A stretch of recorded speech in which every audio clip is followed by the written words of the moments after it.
Isinasapanganib niya ang buhay niya para lang mapaglaanan ng pamilya niya.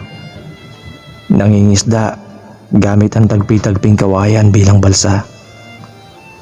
Pero ang masakit, binubugbog siya ng asawa niya pag wala siyang nahuling isda. Huwag mo na akong bubugbogin ko. Ano ba ako kamahal? Hindi ko ginagawa na mahal ko yun. Sabi nag-away po kayo kasi Wala. minsan walang magdala si Kuya. Wala ko. Anong papakain mo sa anak ko? Wala kang magagawa man ko. Kung talagang wala mo sa anak, ano man pang-hold up ako, hindi mag-hold up. Hindi man ako magnanakaw.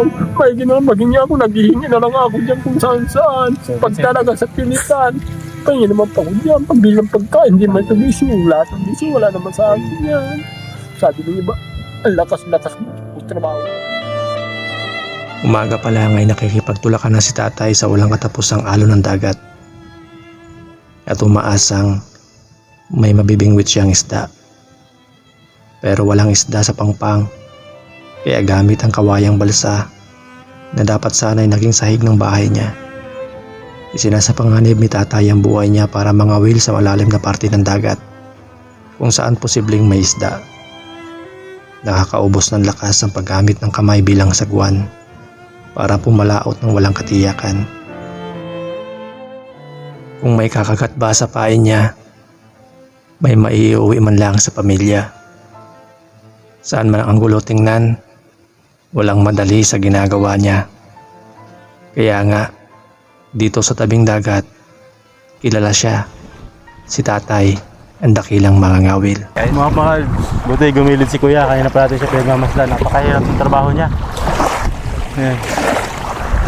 Iniwanan niya na yung kanyang bangka. Ano Kuya, kamusta? Ayun. Ano po kami? Siguro kanina mo pa kami tinitina nakagmamasid sa iyo. Ano po ito, may huli? Oo nga, sabi sa kawaso. Oo. Sabi na sa bater, Ito. kasugatan pa mo. Ah, Sharing ko na lang. Nagpurula yung isa dun sa basa ko. urula po. Nagpurula dun. Ayun mga kabal. Bali, ano nga pala kami Kuya, mga vlogger. Sige. Mga vlogger, pamilya ka sa vlogger. Ay ano? Yung vlogger. Oo. Alam niyo po ang vlogger. Oo. Kaya kanina ka pa namin minamasdan sa ginagawa mo. Parang napakahirap. Pamayakap ka ba? Huli Oh, ito po ang huli mo. Oo. Ay, siguro ay malapit sa kalating kilo. Nagpurula. Ayan mga kabal. Ito yung bali na huli na ni Kuya. Pero ayon sa kanya, natapon pala yung iba ko yung huli. Nanguhin ko na yung halabero ko. Tabi ko muna. Yun mga kabal. Napansin ko, tama yung sabi ng mga tao na nagkwento sa atin. Ang hirap ng trabaho niya. Wala siyang bangka, kawayan lang. Tapos kaya nakita natin halos malunod si Kuya. Muntik na siyang lumubog kasi dala niya isda, sumabit yung kawil niya. Nabitawan niya na rin yung kanyang balsa. Mabuti na lang, yan. Professional si Kuya maglangoy, maninisid, kaya baliwala lang sa kanya yung paglalangoy. Mga kabal, hintayin natin si Kuya kung anong plano niya at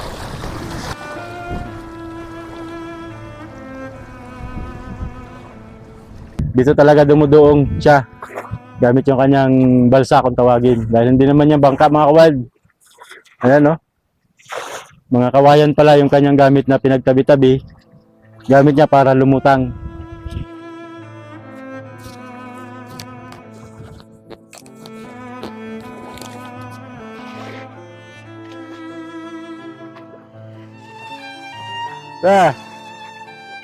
Mga kawayan pala ito. Mga kawayan. Ay, ito. Ginawa ko na lang muna. Bangka. Balsa. Ayun. Gagawin mo sana ito. Gagamitin mo sana ano? Gagawin ko sana sa higat para magkabulsit yung mga paa ng mga tao dun sa mesaan. Gagawin mo sana sa hig ng bahay niyo ito. So dahil wala kayong bangka, ginawa mo munang bangka. Balsa. Ayun. Ano, mapagod po. Pero sa pagod, sobra-sobra. Sobra-sobra talaga pagod. Kakayanin na lang para sa tulog pilitan na lamang. ayun. Ilan ba ang anak mo Kuya? Walo lamang. 8. Kaya pala grabe ang pagsusumikap mo Kuya. Ito Kuya, ibaon mo. Sa akin ngayon. Saging. Sa akin. Ayun. So ito yung kung magtatagal ka. Ito ngayon Kuya, wala na po talaga kayong bangka. Wala na. Nagiba na ng bagyo na. Nasa wasak. Nagiba na ng ng kaluma. So hindi na po kayo nakabili ng bangka. Sabi ko Ayun. ayos na ito magkayo dahil nga ako. Dahil dyan, dati pala sabi ng mga tao, Kikikain nga ako. sabi po dito ng mga tao, mga bantay, dati daw, diyan kayo nakatungtong sa mga bangka, nangangawil. Kaya lang pala ngayon bawal na. Bawal na raw. Kaya kailangan mo na ng ganito para payagan kayo mangisda dito. So, ganun mga kabal, talagang hirap yung sitwasyon ni Kuya. Nakagana namin yan mula dito doon sa hanggang dito sa Rosminya. Ayun, Puno. hirap pala. Noon pa man pala mga kabal, mahirap na talaga yung sitwasyon ng trabaho ni Kuya. Ang dako pa ng isda. Mula sa doon sa Rosminya. lakad hanggang sa Tabatara. Ayun. Ang ilang bintahan, binabalik ko pa ang bintahan. Ay, marami na kami. Lalaki pati yung maputi. At aray yung parang puti ang dinadala ko. Ay, mayroon na kami na islang yun. Ganun mga kapira. So, sitwasyon mo Kuya, ibig sabihin, ang hirap manghuli na isda timbang buhay. Pag may huli na kayo, bibinta nyo, wala pang bumibili minsan. May bumili man, barat. Di ba, barat? Kuya, okay lang ba na, no? Parang request namin sa'yo na, kasi maghapon ka pa, gusto sana namin pumunta sa bahay nyo, sama-samahan kayo, makatina namin yung sitwasyon nyo doon. Okay lang? Okay lang. Pauwi na po tayo. Sige, okay lang. Sige po. Pwede na tayo mo. Gaya po ng sabi ko, mga vlogger po kami, pasyal po tayo sa inyo. Sige. Gigilid po kayo. Gigilid na kayo. Gigilid na. Sige po. Ayun. Di saan nyo po ito plano ilagay? Ayan. Ano nga po palang alal nyo? Muna dito. Manolito Bula. Ay, Manolito Bula. Kami naman kuya, mga vlogger. Ako nga pala si Joe. Ayan.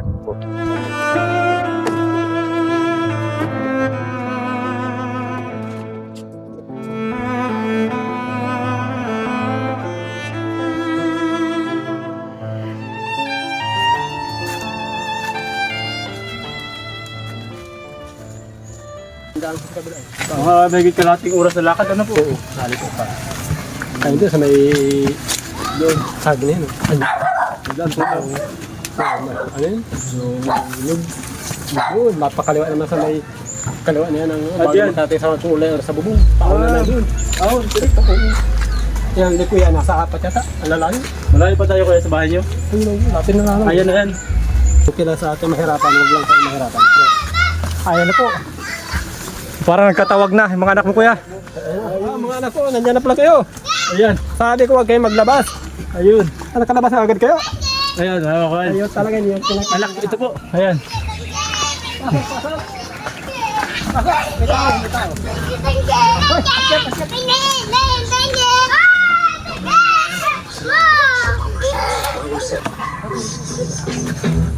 Kasi ano sila po, dito ako nakatira sa Polo ko, barangay Kirigitan. Kagita sila kung Hello.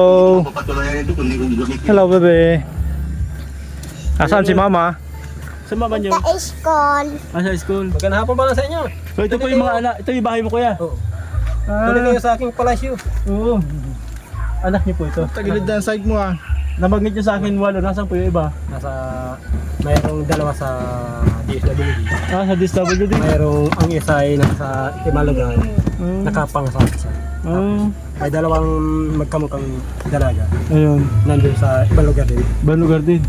So ilan po yung pinaka-kasama mo dito ninyo? Kami ay kasama na kasama ko. 5 kami. 5 kayo, 3 anak nyo. Tatlo ang... 3 anak nyo nandito. Oo. Tapos 2 kayo mag-asawa. Oo. 5. Yan ba ba? Yan oh. May kagandahan, may kasarapan, kahit may kaliitan. Nakain ka niyan? Oo. Isda? Opo. Kumain na kayo? Kumain na ba kayo? Kumana kayo? Hindi pa? Hindi pa. Hindi pa. Maluto na pala si papa. Kahit walang bunga. Tadi doon. Walang kanin? Meron. Meron. Wala kaya lang, walang ulam. Ayun. So yun mga kawal, bali may kanin sila. Oh! Pero walang ulam. Daming ganito buka. Ayun. Hindi ba kayo hindi kayo nakain pag walang ulam? Hindi nakain. Kailangan nyo ng ulam. Hinihintay nyo talaga sa papa nyo para may dalang ulam. Ayun. O ito na si ate. Ito po si Mrs. nyo. Oh. Ayun. Dali. Meron tayong mga kadiba. Ay sabihin. Doon pa oh. Nagsundo pala. Sinundo niyo po pala itong anak niyo. Hindi ko pa po marunong umuwi. Adi pa marunong umuwi. Yung isa pong anak ko, wala pong baon. Oh, Ay, wala pasok. ayan. Mga vlogger po kami ate. Mga vlogger po kami ate. Nakita namin doon si Kuya nang na miminwit. Kayo pala yung misis ni Kuya. Sabi ni Kuya, nag-aaral daw po kayo ate. Totoo po nag-aaral kayo. Anong grade na po? 12 po. Grade 12 na. May gadamit ako. Ano sabi sa iyo? Ano sabi nila? Yun. Ay, salamat. Ay, very good. Tapos magluluto sana si Kuya ng isda kasi sabi ng mga anak niya, dito daw sila kumakain. So kayo po pala yung nag-aaral grade 12. Opo. Ano lang po, open high yung every tuwing Sabado. Saturday lang. Oo. Ayun. Pero kapag nagkatumbas po, kapag nag-absent ka po ng Sabado, Isang linggo. Tama. Kumusta naman po ate, pag-aaral mo?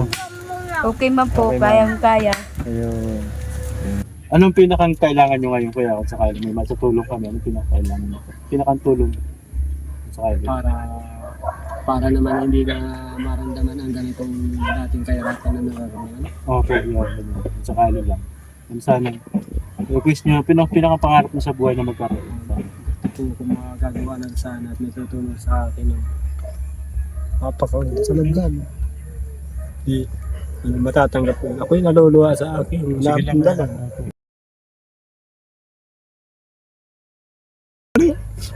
Lahat sa hirapan ko. Nakalawa sa mga anak ko. Asawa ko. Hanggang ganito na siguro ang hirap ng buhay ko. Wala nang makakatulong sa akin.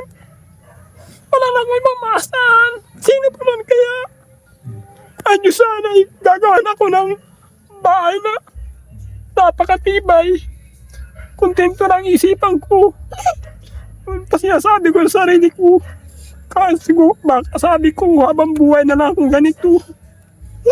Sabi ko, Lord, sana mabigyan mo ako ng pagandang kahit hindi trabaho, bahay lang ayos na. Ayos na sa buhay ko yun. Tawa ko sa mga anak ko, asawa ko, halos sa aming lahat ng nandito. Mapunta ang mga anak ko dito, baka hindi man ako magalit, pagpilitan ko pa rin silang paalisin ng hindi naman masakit sa kalooban ko. Hindi tayo magkakasya dito mga anak ko. Doon na lang kayo sa gusto niyong punta na nagmamahal din sa iyo na tulad ko. Para naman doon lang kayo maghabang buhay. Hindi naman yata kayo mahirapan tulad namin dito. Yun ang inaayaw ko sa buhay niyo. Baka makapares niyo pa rin kayo. Pag kayo nagpilit talaga dito kahit ganito na lang kami. So ngayon po, kami po ayan, gusto namin makatulong sa inyo. Kahit paano dahil nakita namin yung trabaho ni Kuya hindi madali. Ano po? Hindi madali. Ito kaya, bigyan po namin kayo ng pinakatulong namin po. Maraming salamat po sa iyo, boss. Okay, yun. Ito talaga nagpatos. Oh. Salamat sa inyo. Wala yung makakapagbili ko sa akin. Lang. Okay, bali 3-5 Kuya. Boss. Ang pinatutuwa na naluluwalan ko din talaga ako. Sa katuwaan at nararamdaman ko. Kaya na pa ako magpapasalamat sa inyong lahat na bumibigay sa amin ng tulong na hindi ko dapat makalimutan kahit magpakailanman ako'y mapasaan man. Huwag mo na akong bubugbugi, mahal ko. Ano ba ako kamahal? Bubugbugi mo na ako. Hindi ko ginagawa na mahal ko yun.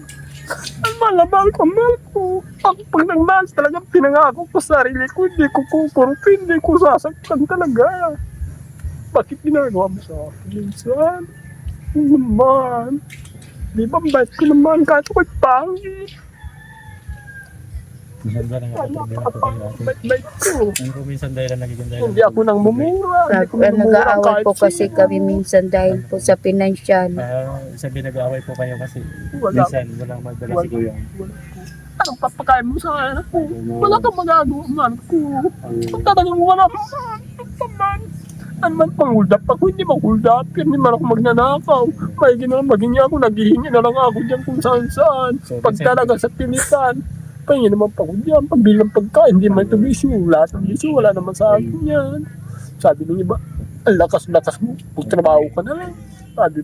So minsan natin, Sabi ko na rin, pagka wag siyempre tayo. dahil hirap yung buhay niyo, wala kayong naawa ka sa mga anak mo para naiinis ka kay kuya.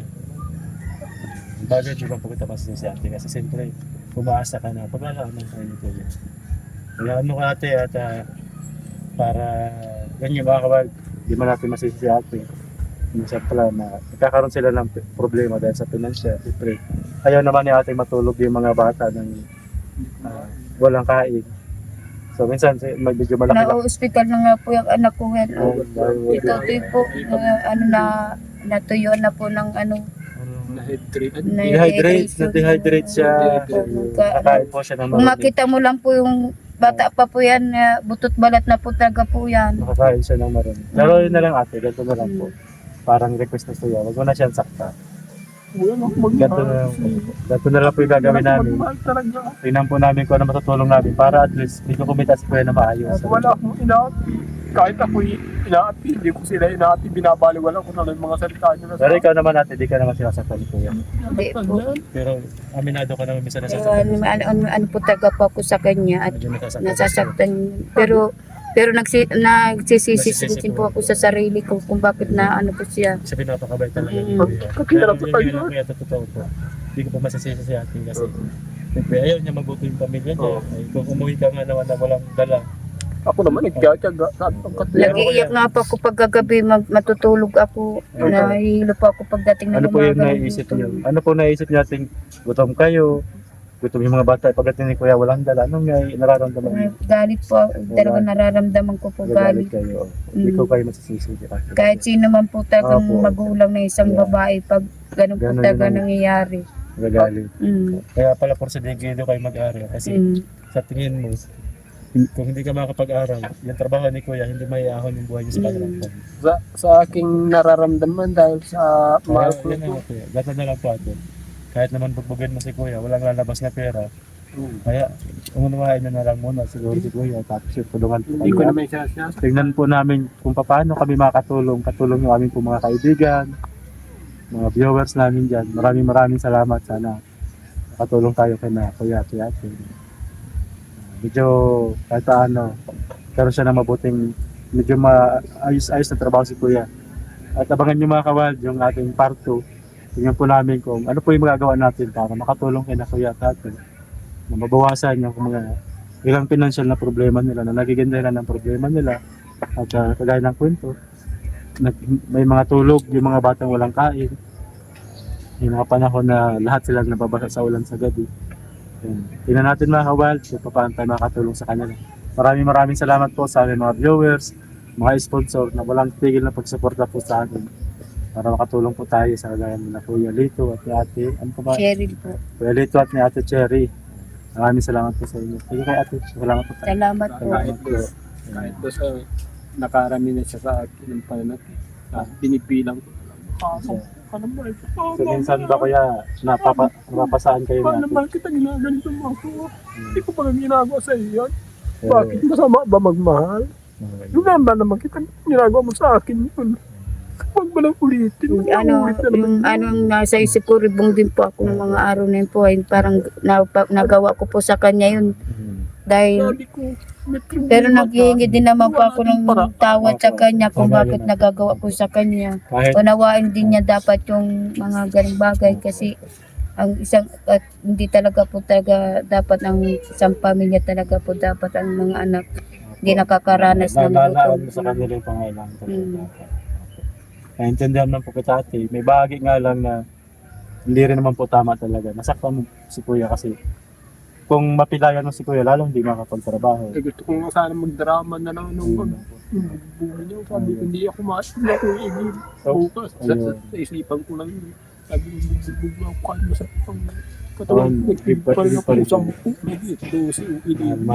Mahal magkalaga tayo pamilya. Kitang mahirapan sa Totoo po. pag-iigil. Babae ka, ako na lang papakahirap dahil sa mahal na mahal ko kayong Sa lahat. ibang pamilya, kung gaya kay kuya, lalo't lalaki, ang nangyayari po, iniiwanan na lang yung pamilya. Pero si kuya, ayun, tuloy-tuloy lang. Ako si kuya.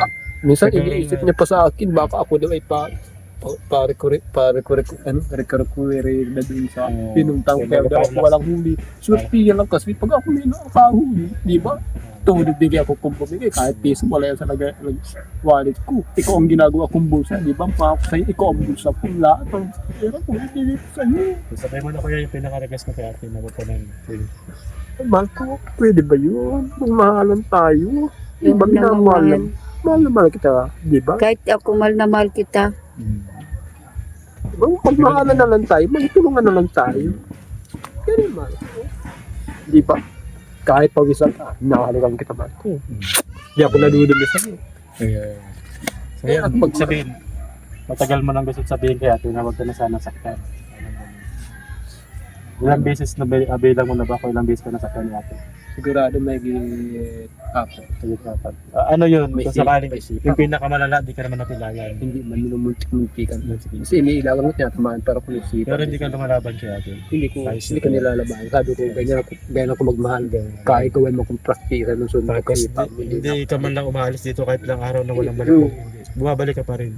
Hindi ako. Ang alis ko niyan, pag sa yung kagustuhan ko na ako lang po ang naalis na baba pa ako doon. Papalipas lang po ako ng Ang sama ng loob. kunting oras sa Para baba. hindi mo na matuloy-tuloy. Para pagbalik ko po, para nauna na yung ulo ko. Kasi pag hindi ka umalis, matutuloy-tuloy mo yan.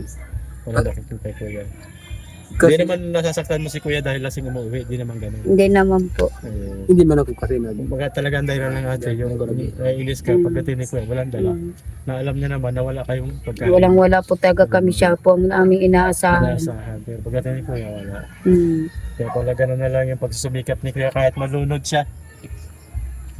Kaya pala mga kawild, kahit dun sa nakikita natin kanina, halos malunod si kuya. Tuloy-tuloy lang si kuya sa pangangawil kasi nga kailangan niya makahuli ng isda para makabenta si kuya, makabili lang siya ng pagkain. At sabi niya, bigas, tinapay, kape, para may pagkain pamilya niya. At least wag matulog ng gutom yung pamilya ni kuya. Pero siyempre, siguro inisip din ni kuya, baka mainit naman yung ulo niya at masaktan siya. Kaya ganun katindi yung pagsisikap ni kuya. So yun nga pala mga kawild, ang pagkisikapan natin makatulong sa kanila. Kaya muli, maraming salamat po sa inyong lahat. Sana po, patuloy niyo kami suportahan mga kawild. Sabi mga sponsor. Muli, maraming salamat po.